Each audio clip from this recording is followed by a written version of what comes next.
Eu gostaria de recordar, primeiro, que essa leitura do Santo Evangelho é muito semelhante da do Evangelho de ontem. Se vocês puderam acompanhar a missa de ontem, vocês viram que há algo de incomum que fala sobre quem será o traidor de nosso Senhor. Entretanto, o Evangelho que nós escutamos ontem é do Evangelho de João. O Evangelho de hoje é o Evangelho de Mateus. Antes de adentrar no Evangelho, vamos recordar a primeira leitura do dia de ontem, que foi extraída do livro de Isaías. E naquela leitura de ontem, que tinha sido extraída do livro de Isaías, capítulo 49, versículo de 1 a 6, falava-nos de alguém que tinha sido escolhido muito tempo. E aqui nós podemos perceber uma predileção de nosso Senhor. O Senhor chamou-me antes de eu nascer, desde o ventre de minha mãe. Ele tinha na mente o meu nome. Então, nos fala a palavra de Deus, que o Senhor já nos escolhe, e aqui fala do servo, né? O servo do Senhor, que o Senhor nos escolhe antes do nosso nascimento.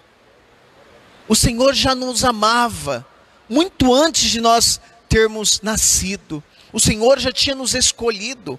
Antes de colocar o nosso nome, Ele já tinha-nos em mente. Isso é muito bonito. O Senhor que nos deseja antes que o mundo nos conheça. Lá quando está acontecendo a germinação, o Senhor já está nos amando e já nos escolheu naquele momento. Isso é muito bonito.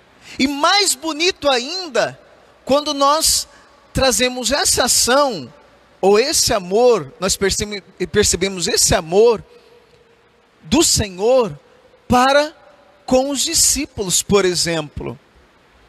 Como que eu estava tratando na liturgia de anteontem, o Senhor simplesmente nos amou e ponto. Ele não colocou nenhum obstáculo para nos amar.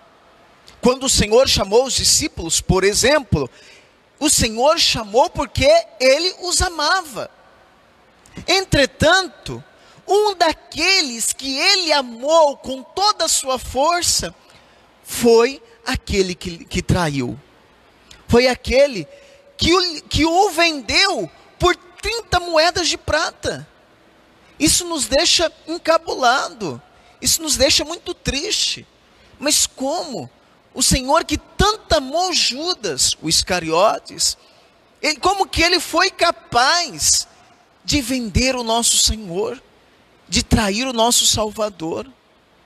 Aquele que tinha sido desejado desde a ventre da mãe dele. Como que ele pôde fazer isso? Como que ele pôde fazer isso? Na leitura de hoje, da primeira leitura, o Senhor vai dizer que quando Ele nos chama, Ele nos dá uma língua adestrada para poder anunciar a sua palavra, para proclamar a libertação aos cativos. E quando o Senhor chamou Judas, o Senhor concedeu ou deu a mesma missão para ele que deu para os outros, de curar os enfermos, de libertar os cativos, de curar os leprosos. Judas tinha recebido uma língua adestrada também para falar em nome do Senhor. Entretanto, ele não teve essa capacidade de assumir esse dom que Deus em Cristo Jesus tinha lhe concedido, para colocar o seu dom a serviço da comunidade e a serviço da santificação dos povos. Ele não assumiu com fidelidade a missão que Jesus tinha dado a ele. Trazendo para o nosso tempo, quantos de nós também não assumimos com fidelidade a missão que Deus nos concede? Na leitura do Santo Evangelho, Jesus falava assim: alguém vai me trair. Todos eles ficaram desconcertados e começaram a perguntar: Senhor, serei eu? Serei eu? E cada um foi se perguntando: será que será eu que trairá o Senhor? Até quando Judas virou para Jesus e disse: Senhor. Alguém antes pergunta: quem que vai te trair, Senhor? Ele fala: aquele que coloca comigo a mão no prato. E esse símbolo é muito significativo, porque está simbolizando uma predileção também.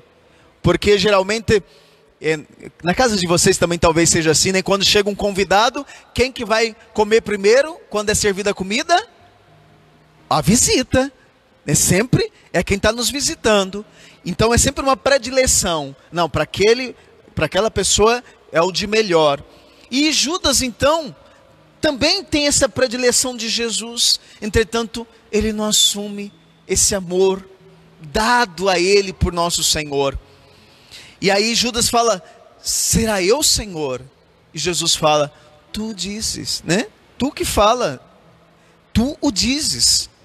Então é realmente Judas que vai trair o nosso Senhor, trazendo para nós, muitas das vezes nós somos estes, que comem junto com Jesus, que é amado pelo Senhor, e após tomar a refeição junto com Ele, é aquele que está o traindo lá fora.